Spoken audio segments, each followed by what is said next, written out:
Assalomu alaykum, hurmatli kuzatuvchilar. Navbatdagi video roligimni yozishga qaror qildim va e'tiboringizga taqdim etish arafasidaman mana.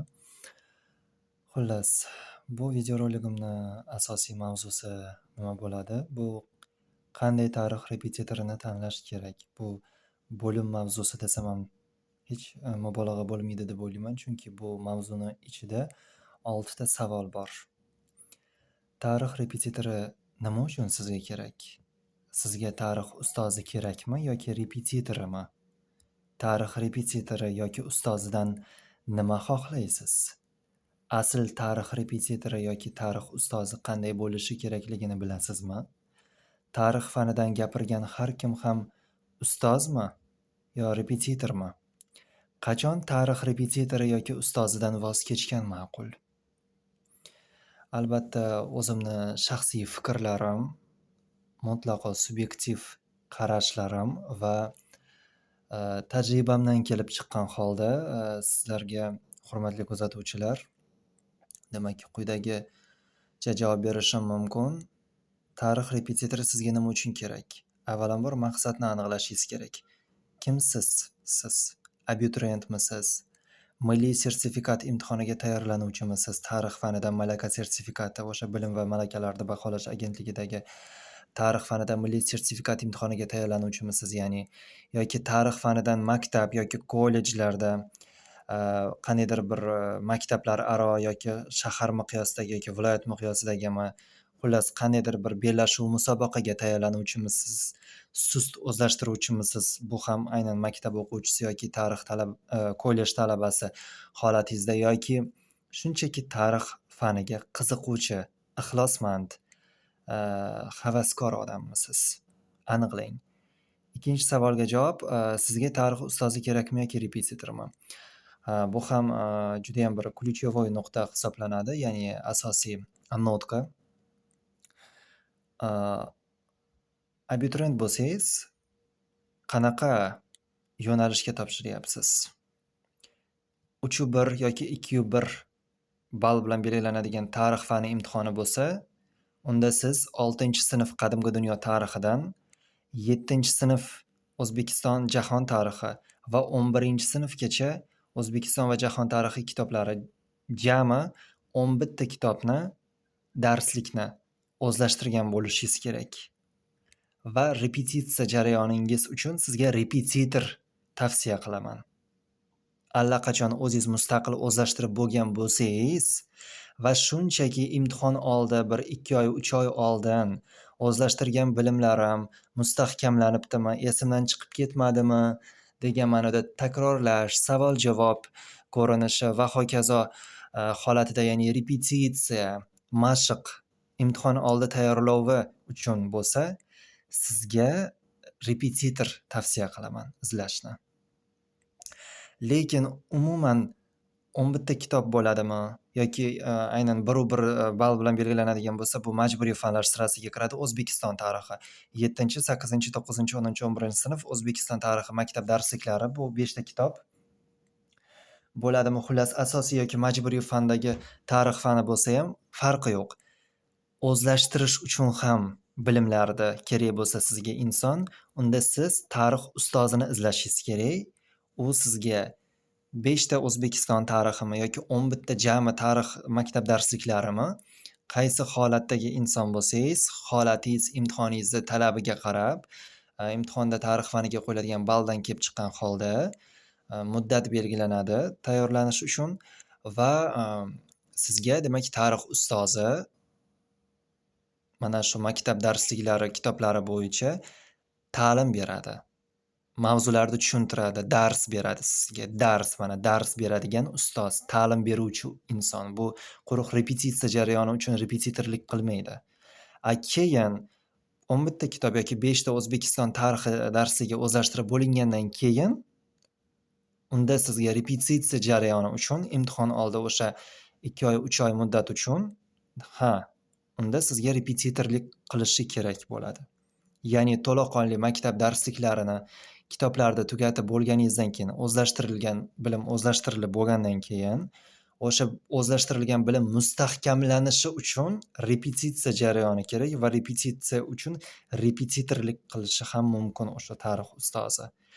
Aytmoqchi bo'lganim, tarix repetitorlari aynan repetitsiya bilan shug'ullanadigan insonlar, tarix bilimini mustahkamlash bo'yicha o'quvchilarda hamisha ham ustozlik qila olmasligi mumkin. Chunki ba'zi bir tarix repetitorlari individual yondashishni bilmaydi yoki individual yondashib ishlashni xohlamaydi. Shu uchun ba'zi bir tarix repetitorlari o'ta aksar holatlarda men e'tibor berganman. Hatto mana o'zim yashayotgan shahardagi o'quv markazlaridagi tarix repetitorlariga ham guruh jamlab ishlashni ma'qul ko'rishadi. Xullas shunday gap. Albatta keyin musobaqa yoki imtihon shartlarini tartibiga tayyorlantiradi. Tarix ustozi bo'lsa, repetitor bo'lsa ham tayyorlantiradi. Ya'ni masalan, milliy sertifikat imtihon bo'lsa, turli xil testlar turli xil ko'rinishda tuzilgan. Savol yozilgan, A va B variantga bo'linadi. Bo'sh katakchalarni to'ldirish kerak bo'ladi. O'sha holatdagi masalan har xil ko'rinishdagi test sinovlariga o'sha imtihon savollarini turli xil ko'rinish formatidagi jarayonga sizni tayyorlaydi. Bu yerda faqatgina 11 ta maktab darsligi kitob emas, undan tashqari agar milliy sertifikatchi bo'lsangiz, tarix fanida demak testlar to'plami bilan ham ishlashi mumkin o'sha repetitor yoki ustozingiz. Shunaqa gap. Xullas, keyingi savol, tarix repetitori ustozidan nima xohlaysiz? Kimdir individual yondashuv xohlaydi, kimdir repetitsiya xohlaydi xolos. Albatta, tarix fanidan maktab darslik kitoblarini o'zlashtirgan o'quvchilar repetitsiya jarayonini xohlashi mumkin. Kimdir o'zlashtirmagan, hali hech narsa bilmaydi tarixdan, tarixiy bilim darajasi o'ta past yoki 0 darajada. Ularga tarix ustozi kerak. Boya aytib o'tganimdek, tavsiyam tarix ustozini izlash kerak unday holatda. Lekin tarix bilimini o'zlashtirib bo'lgandan keyin mustahkamlash uchun repetitsiya jarayoni kerak bo'ladi. Bunda faqat repetitor bilan kifoyalanish ham mumkin, qanoatlanish. Kimgadir esa kafolat kerak. Kafolatchi odam izlab yuradi ba'zi bir o'quvchilar. Ota-onalar ham so'raydi, meni o'zimning tajribamda ham bo'lgan. Albatta bu shubhasiz holat. Mendan bir gap olish uchun men nima der ekanman, shu maqsadda menga savol berishgani bu shubhasiz. Kafolat berasizmi ustoz? Men abituriyentlikdan studentlikka aylanishimga, sertifikat olishimga yoki o'zlashtirish darajam o'zgarishiga yoki tarixga meni yanada qiziqtirib qo'yishingizga ishonasizmi, kafolat berasizmi? Men hech kimga kafolat bermayman deganman. Kafolatni har bir o'quvchi o'ziga o'zi bersin. Tarix ustozi yoki repetitor kafolat berishga majbur emas o'quvchini natijaga erishmasligiga. Tarix repetitor yoki ustozi kafolat berishi kerak o'zi o'tayotgan darsga yoki repetitsiya jarayoniga kafolat berishi mumkin. Kim necha soat vaqt davomida shug'ullanadi? Kimdir 1 soat dars davomiyligi, kimdadir 2 soat, kimdadir 4-5 soat. Xullas, bu individual holat. Va kimdir tavsiya xohlaydi. Ba'zi o'quvchilar bor, tayyor instrumentlarni xohlaydi, tarixiy metodlarni, tarix o'qitish metodikasidagi usullarni, uslublarni amaliyotda qo'llashni so'raydi. Bunaqalar ham bo'lishi mumkin. Va kim yana nima xohlaydi albatta? Tarix repetitor yoki ustozdan. Keyingi savol. Asl tarix repetitor yoki ustozi qanday bo'lishi kerakligini bilasizmi? Albatta bu meni shaxsiy qarashimcha, oliy ta'lim talabasi yoki oliy ta'limni bitirgan mutaxassis tajriba va malakaga ega, pedagogik mahorat va psixologik savodxonlikka ega bo'lishi kerak. Qaysi toifa o'quvchilari bilan ishlashini aniqlagan bo'lishi kerak albatta. Har bir tarix repetitor yoki tarix ustozini o'zini yo'nalgan profili bor. Kimdir so'zlashtiruvchilar bilan ishlaydi, kimdir abituriyentlar bilan, kimdir qiziquvchilar bilan, kimdir milliy sertifikatchilar bilan ishlaydi, kimdir faqatgina ertalabdan kechgacha musobaqa yoki qanaqadir bellashuvlarga tayyorlanadigan o'quvchilar bilan ishlaydi. Kimniki qanaqa xullas. Psixologik savodxonlik deganimda bu YouTubedan yoki qandaydir bir statiyalardan, ya'ni qandaydir bir maqolalardan psixologiya haqida 4 ta narsani bilib oldi degani emas. Bu universitet yoki institutda tarix yo'nalishi bo'yicha o'qiyotgan talabalarda shunday fan bo'ladiki, umumiy psixologiya va umumiy pedagogika. Mana shu ikkita fanni boshqa mana arxeologiya, tarixiy geografiya, numizmatika, tarix o'qitish metodikasi, sharq allomalarining ilmiy merosi, yana qanaqa fanlar bor? Tarix albatta shu bilan bir qatorda yana bir qator fanlar bor. Shu fanlar qatorida mana shu ikkita fanni ham o'qiganmi? O'qigan boshqa, o'zlashtirib, o'zida jo qilib, shaxs sifatida ma'lum bir o'sha tarix yo repetitor yo ustozi sifatida amaliyotda qo'llay oladimi, layoqati bormi? Shu joyiga ham e'tibor berish kerak degan bo'lardim. Keyingisi tarix fanidan gapirgan har kim ham ustozmi yoki repetitormi? Yo'q. Albatta tabiiyki bu yo'q. Tarix fanidan gapirgan har kim ham repetitor yoki ustoz emas. Shu fanga qiziquvchi insonlar qancha? Ertalabdan kechgacha tarix haqida gapirib o'tirsangiz ham zerikmaydi u insonlar siz bilan. Yoki ijtimoiy tarmoqlarda YouTube, Instagram bo'ladimi, Facebook, yana bilmayman boshqa Telegram ijtimoiy tarmoqlarida aynan shu tarix faniga ixtisoslashgan holda o'zini Telegram kanali yoki guruhi bor, YouTube kanali bor yoki bilmayman Instagram, Facebookda ham o'shanga o'xshagan o'zini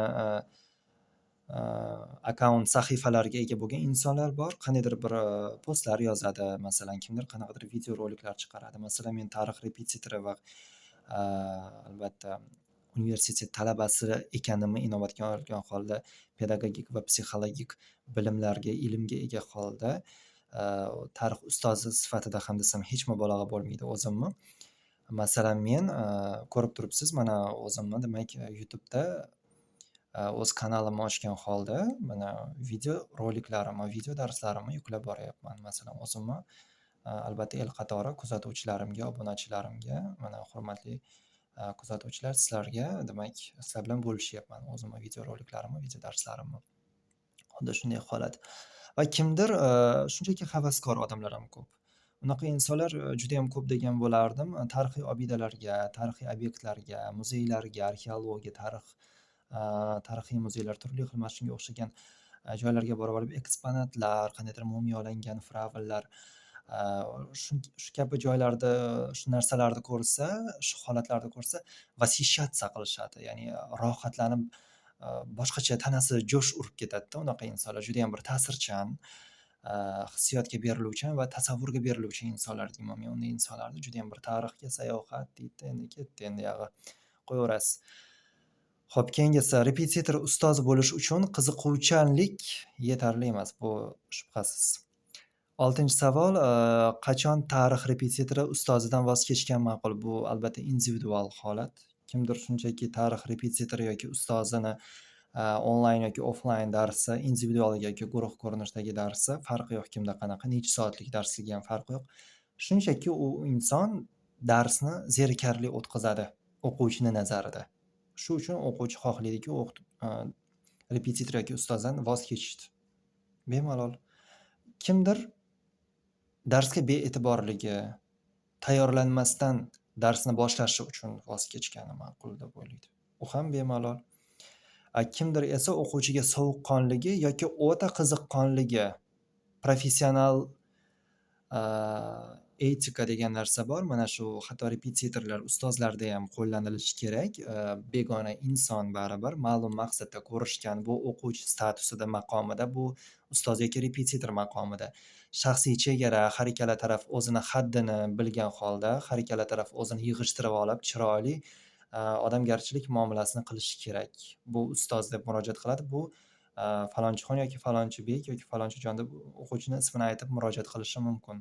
Lekin qandaydir o'ta shaxsiy chegaraga o'tish, nafaqat ustoz tarafidan o'quvchiga, o'quvchi tarafidan ustozga ham bu yo'l qo'yilishi kerak emas deb baholayman shaxsan men. Balki kimlar uchundir bu normadir.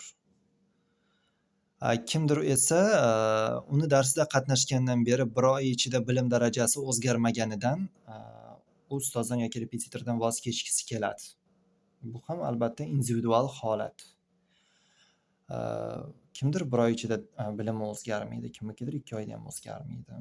Xuddi boya aytganimdek, kimdir o'sha professional etikani saqlashni ma'qul ko'rsa, masalan, men juda ham saqlashni ma'qul ko'raman.